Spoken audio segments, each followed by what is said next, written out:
Okay. I don't do any intro like this. I don't say, tell me a little about yourself, where you're from. It's more of like, it's more organic. Through the course of the podcast, I do about a 10-minute intro essay on the topic. And I don't know what our topic is yet. But like I had mentioned prior to recording, I would love to hear your perspective on the mental health of being an artist, being a performer, what an athlete can learn from somebody in a creative space about this side of their performance. I'm tremendously interested in this, and I thank you for your time and your interest in helping us kind of investigate this. Absolutely. Should I just take it away with that question, answering that question? Yes. So first of all, mental health, well-being for artists is incredibly important, especially for musicians. And it's something that we're now talking about much more than we used to talk about. Music and the arts, one of those rare spaces where there's a kind of romanticization of the idea of burnout. So the 27 Club, right, is this popular thing where it's like, you're going to make it to 27. And we joke about it a little bit, or we're quite serious about it. But in any case, that's telling, right, of an industry that forces people into burnout or early death. So given that, there's a lot more conversation, especially, I think, post-pandemic, about music and mental health and wellness, which I think is really a step in the right direction. Although I do think there's still a lot of structural and systemic issues, that inform the way that music is made and consumed and produced, that affect musicians and that have to really be addressed and unpacked and dealt with, for those issues to not be so systemic. And so I think we're not there yet, but at least we're on the way, and there's some progress. But to speak to your question more succinctly, first let me just say I think it's important to note that musicians are not athletes, and so any real connection between musicians and athletes, to me, is going to be a superficial one. It's tempting to say that musicians are athletes, but in a lot of ways we're doing a kind of conflation there. And if it was just an axiom that musicians are athletes, all you'd have to do is just become really, really good at trumpet, for instance, and you'd be better on the football field, right? And so it doesn't work that way, and vice versa. And I think the major differences there, just to kind of spell them out, is that music is really an artistic practice. You're there to train, you're there to practice and rehearse so that you can ultimately go on stage or go into a recording studio and create an artistic result of some kind or outcome. Sports is also a practice, but I think it's largely competitive, largely about winning, competing against others. For entertainment purposes, there's got to be some sort of quantifiable goal at the end of what you're doing, right? You're trying to score or jump higher or faster or pole vault more, higher than the next person, whatever it may be. And most music is not that competitive in that direct way, unless you're talking about Eurovision, or hip hop has like symbolic battles, verses, let's say, or something like that. But there's no Olympics for music in the same kind of way. And so I just want to tease out those differences between the artistic pursuit of music and sports as athleticism, which is about strength and endurance and speed and agility and dexterity. Music is really communication. It's expressive communication. It's a language. And so I wouldn't describe sports as a language per se, even though sports has so many elements about it that are creative and that are artistic. And music also has elements that are athletic and even aerobic, but they're very different. So I hope that's helpful in the sense of just trying to tease out some of the major differences before we can even talk about what makes the issue similar between music and sports. Mm-hmm. I think that's a great way to put it. I was even thinking before this, what's the best way to even articulate the two? Of course, a trumpeter and a shortstop are not the same. I do think when it comes to, and I'll play a little acoustic guitar, but of course I'm no professional musician. I do think at that point, that's where I'm interested in. Is it's the preparation of my craft. It's viewing yourself, if you're a soccer player or a tennis player or whoever, in the treating them as art, or treating them with the same amount of focus and dedication. I think that's where they align. Of course, there is athleticism does not necessarily align with, being a great pianist, but I think that's the most important part. And I think with all sports, I can learn from a basketball player as a baseball player. I even think in the course of our conversation today, I think it'll be incredibly valuable to learn about what the artist goes through, what the musician goes through in their preparation of their craft, that we can then apply to the art that is what a football player does, what a hockey player does in its form, in its more baseline form than that. So which is incredibly fascinating in nature. I mean, they're very similar in a lot of ways too, right? I mean, both require talent and passion, and can provide a sense of purpose. Both require sort of mastery of the mind and the body and the relationship between the two, and both are ultimately about self-expression. Whether you're in music or whether you're on a tennis court, you're expressing yourself, using your body as an instrument, as a vehicle, performing certain kinds of physical tasks that over time generally weaken with age, for both athletes and for musicians. And I think both athletes and musicians, have to stay in shape. So, the motor skill, physical coordination, all of that. And if the body lacks certain capabilities, that activity can't happen. Although, of course, it's important to note that there's many, many physically challenged musicians and many athletes as well. So I don't want to make a one-to-one correlation there, but, keeping up your body, keeping up your mind, your ability to perform in a certain kind of way is an important aspect of what it takes to be a musician or an athlete. I've had many conversations with the dancers and performers. A really good friend of mine is a dancer in the Beatles' Love Show, and he's incredible. He was the star dancer at the University of Arizona here, which is an incredible dance program. And I was talking to him about what we were building and the community that we have, and he's like, "Oh, dancers could use that. Dancers could use this mental performance component of it because of the physicality that comes into play there." From your perspective, how do you see that comparison in practice, or a musician to, prepare their mind and their body for, the pursuit of art, but that being creative? And that's what I felt when I was an athlete. I felt like I could be creative. I felt like I could perform in front of the thousands, or playing college baseball, the dozens of people that were watching us.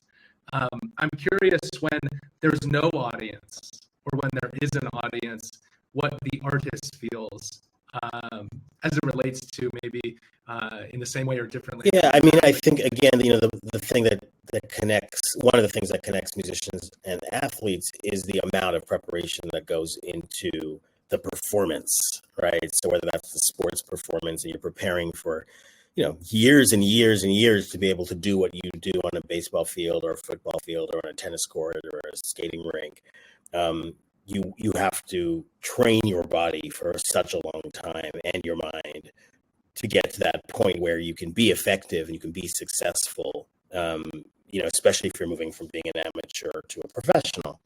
And it's the same thing in music as well, or any of the arts, really, that it takes a long time to prepare yourself to be effective at what you do. And so I break that down into a few different arenas. So one is artistic preparation for a musician.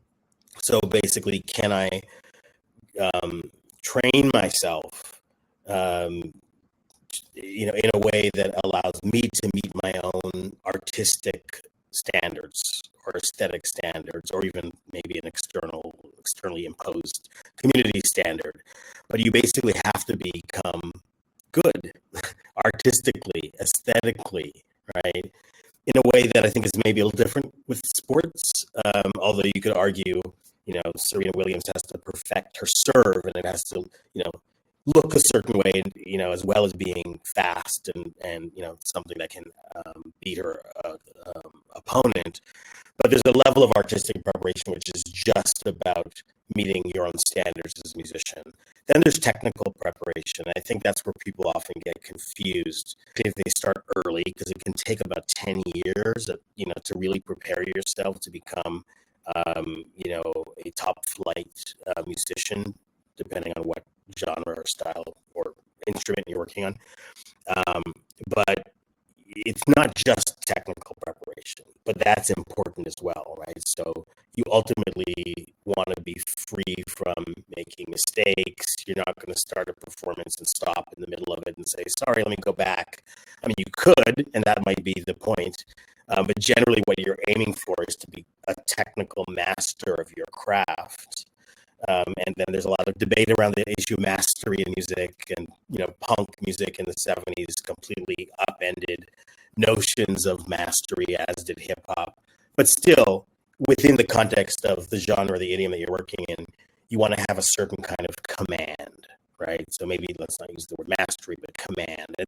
What they call woodshedding in music. So you got to work to get to the point where you are technically prepared as well as artistically prepared to do what you need to do.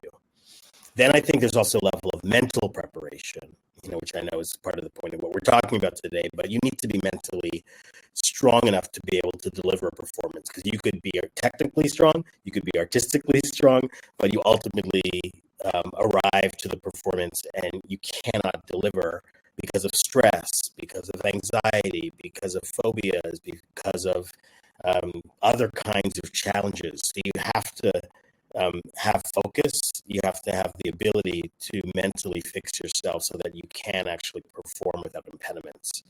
And then the final thing I would say is you need to be prepared in terms of administrative, tasks and capabilities, and just being organized. So do you have what you need to do to deliver in a performance in terms of your organization? So if you show up on stage and you needed the lyrics and you don't have the lyrics, that's going to be a huge problem.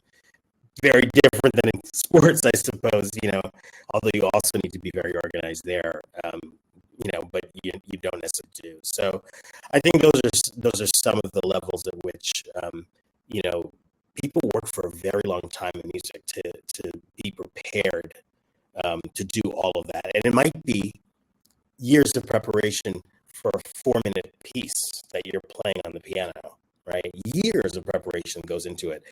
And all the audience sees is just that 4 minutes. That's all they're getting. And I think that's similar to sports as well, where there's years of preparation that goes into being, the greatest lacrosse player or whatever else. But we don't see that. That's kind of hidden, and that's almost assumed into the nature of what you do in terms of training. I love seeing these through lines of putting in all that practice for just the 4 minutes that somebody gets to see.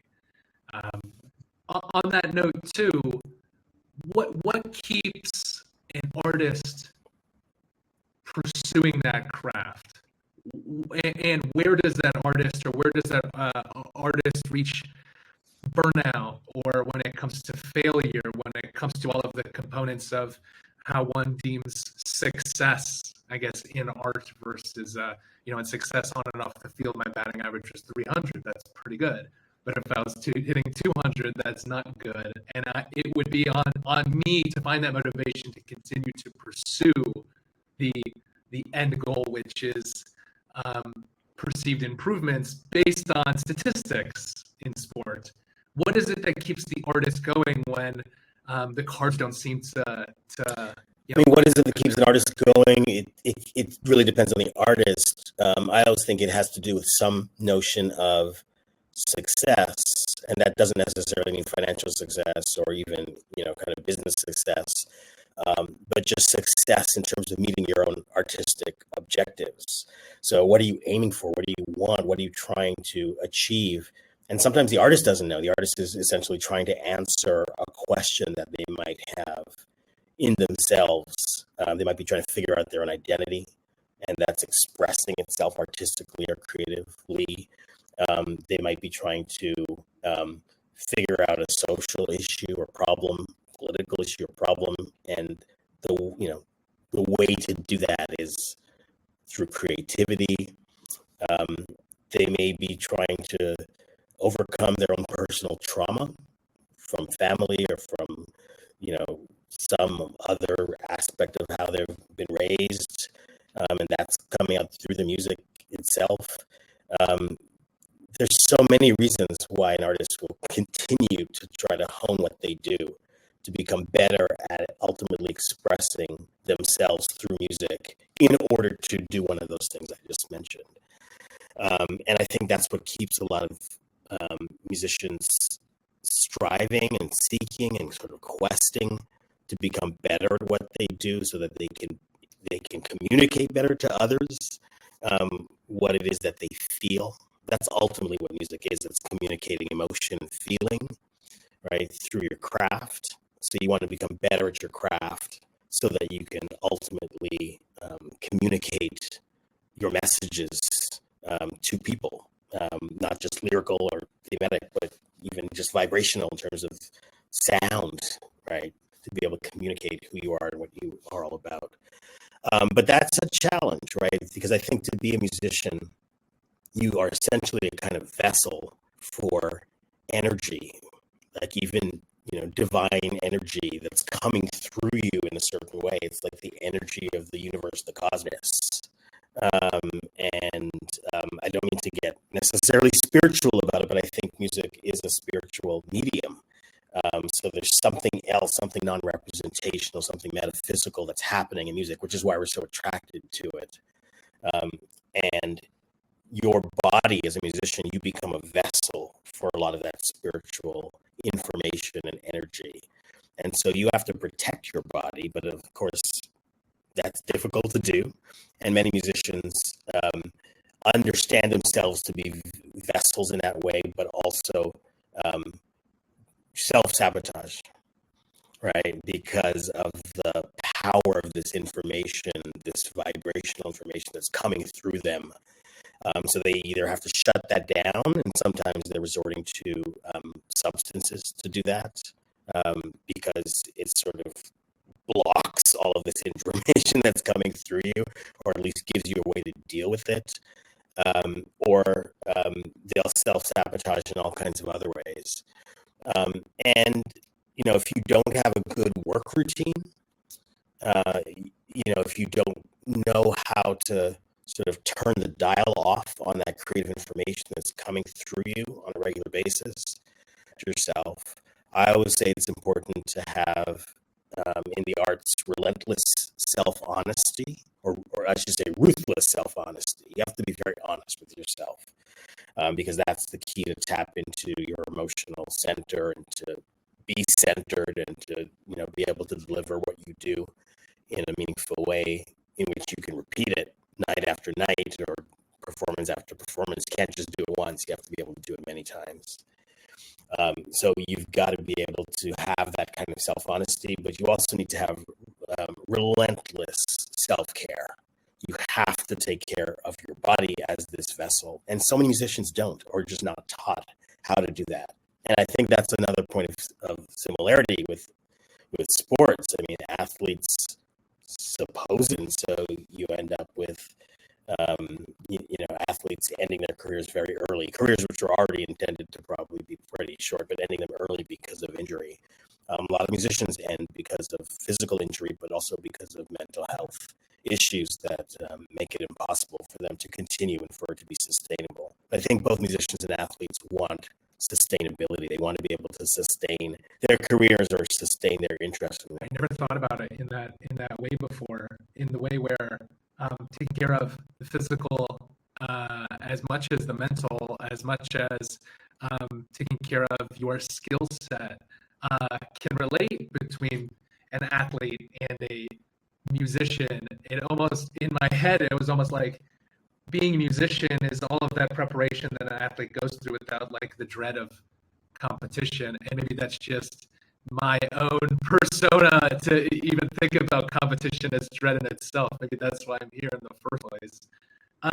And I think that's pure almost. You mentioned spirituality, and it makes me think about the connection between like skill and joy and getting into a state of flow where you let your body take over. And of course, we've heard stories forever about musicians getting into that state. What perspective do you have on allowing your body, allowing the physical just to take over because that preparation has been there before, and finding comfort or seeking out that state of flow to just be creative? I mean, I think that's the Allow flow yourself state is the to state go. that everybody wants to get to, right? Where you're kind of in the zone and you're able to be creative, or you're able to sort of just tap into your, your sense of focus and almost a kind of energetic rhythm to just do what you need to do in any given moment. So I think everyone's trying to get there, but there's so many impediments to getting there. It's like, you're on this path and you can see where you're trying to go, but there's things that are just making it very difficult for you to reach that objective. And so, the thing in music is that you're not ultimately, I mean, you can just make music for yourself, right? But ultimately, music is something that is meant to be shared, meant to be expressed in company with others or in collaboration with others. Much of music is about ensemble work, teamwork, in the same way that sports is.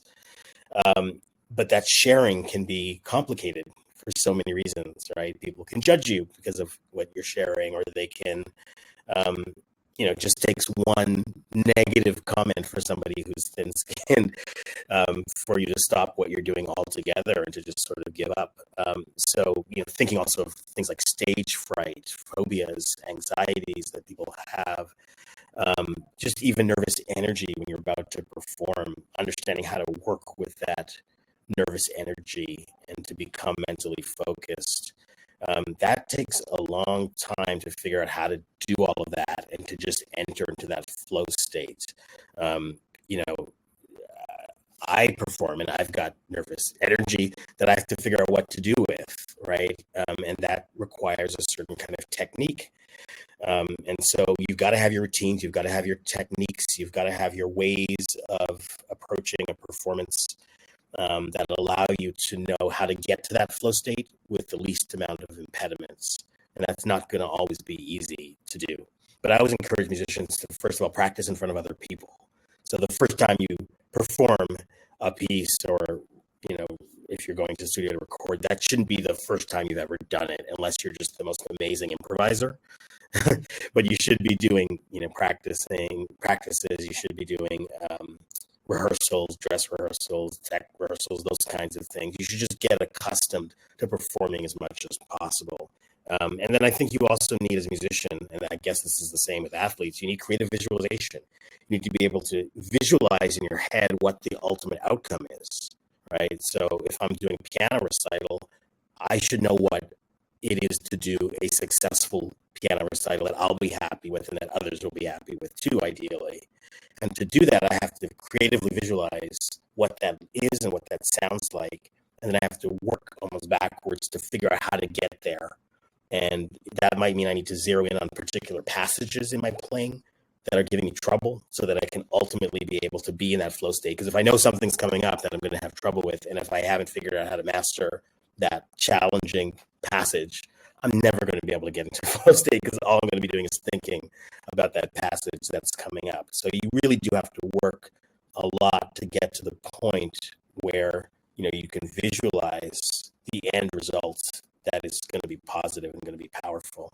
And then again, your routine, especially on the day of performance, like what are your rituals? Is it breathing? Is it being mindful in a particular way? Sometimes when I'm performing, I like to do something totally different than music on that day, so that I can be in that state that I'm just able to totally focus. I don't want to go over the piece that I'm performing 10 times that day right before I'm about to do it. That doesn't work for me, although other people, perhaps that does work. So you really need to find out for you to kind of customize what your routine is, what your ritual is, to get to that creative. This has been such a wonderful conversation. It's so great to hear this perspective. And I'm so thankful for your time and you sharing. And what I always ask people before they leave is, what would you tell your younger self, or a younger athlete, but a younger musician listening in? that you wish you were told, that you like to share with others, that can help them when it comes to the preparation or their performance?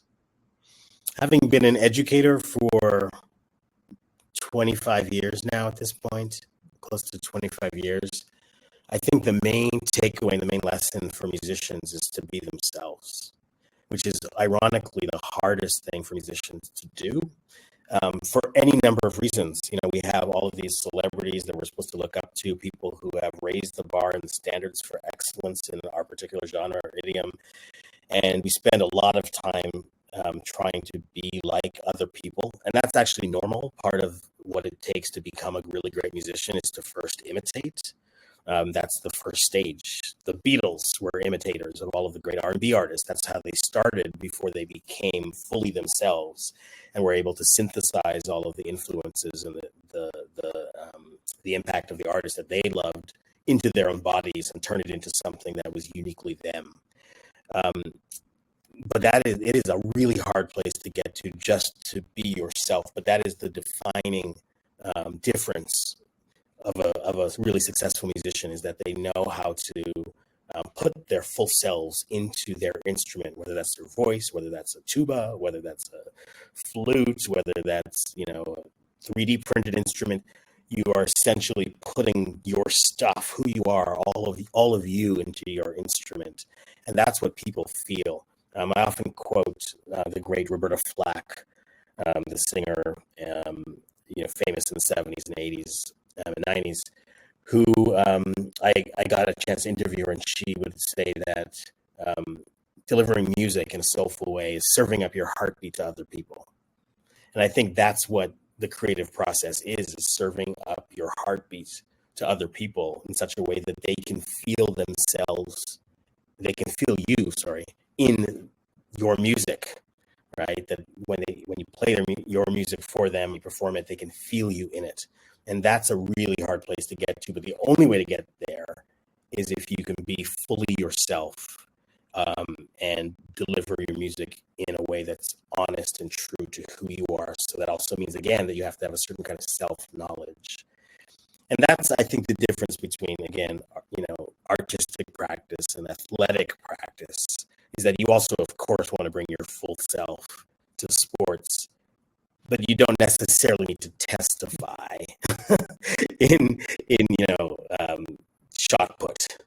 You simply need to execute well. In music, you need to fully bring the stuff of who you are into what you do to create that difference and to create music that's going to be meaningful and it's going to